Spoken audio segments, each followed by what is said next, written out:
Subscribe for more content. Guru Nanak Dev ji Lahore से होते हुए पंजाब के एक नगर दीपालपुर पहुंचे।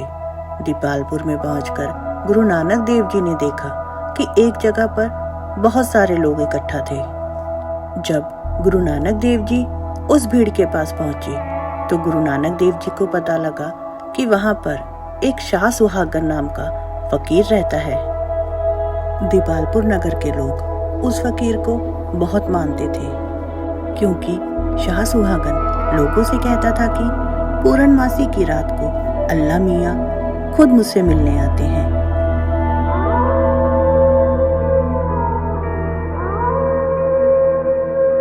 शाह सुहागन पूर्णमासी की रात को एक कमरे में फूलों की सेज बिछाकर और खुद एक बुर्का पहनकर उस कमरे में जाता था और अपने चेलों से कहता था कि इस कमरे में कोई भी ना आए, क्योंकि अल्लाह खुद उसको एक पति के रूप में मिलने के लिए इस कमरे में आते हैं और मैं उनकी सुहागन पत्नी बनता हूँ। इसलिए अगर कोई भी उस कमरे में आने की कोशिश करेगा तो हमारे मिलन में बाधा उत्पन्न होगी और अल्लाह नाराज हो जाएंगे, और अगर अल्लाह नाराज हो गए तो तुम सब लोगों के साथ बहुत बुरा होगा।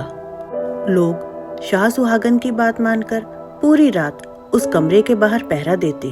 सवेरे जब शाह सुहागन उस कमरे से बाहर आता तो लोग उसके दर्शन के लिए खड़े रहते और वह खुद को बहुत खुशनसीब समझते। वह सोचते थे कि हमें एक ऐसे इंसान के दर्शन हुए हैं जो अल्लाह से मिलकर आया है। जब इस बात का पता गुरु नानक देव जी को लगा तो उन्होंने लोगों को समझाया। गुरु नानक देव जी ने लोगों से कहा, तुम लोग किस गलतफहमी में जी रहे हो? अल्लाह का कोई शरीर नहीं है, वह तो एक शक्ति है, उसे सिर्फ महसूस किया जा सकता है। ईश्वर कभी भी किसी से मिलने के लिए एक स्थान पर नहीं आते हैं, बल्कि ईश्वर पूरे ब्रह्मांड में स्थित है। ऐसी कोई भी जगह नहीं है जहाँ पर ईश्वर ना हो। ईश्वर का ना कोई रूप है ना रंग है। किसी भी आदमी को उनके पति बनकर मिलने आना, यह बात बिल्कुल झूठ है। गुरु नानक देव जी की बातों को सुनकर कुछ लोगों ने शाह सुहागन की सच्चाई जाननी चाहिए।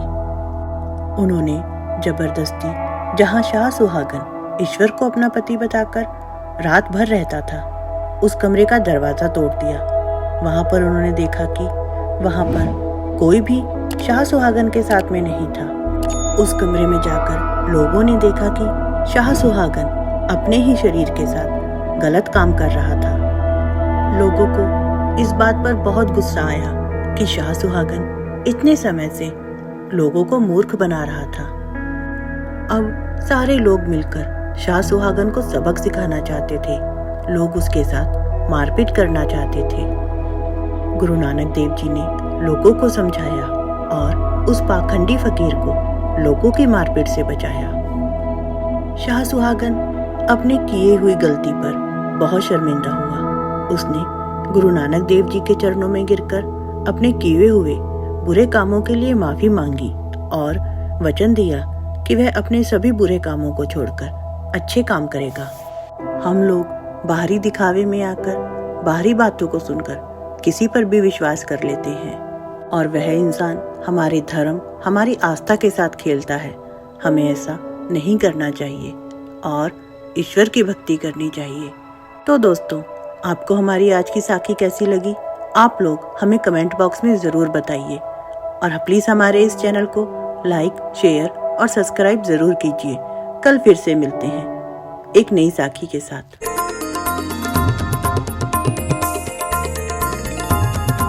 Subscribe for more content.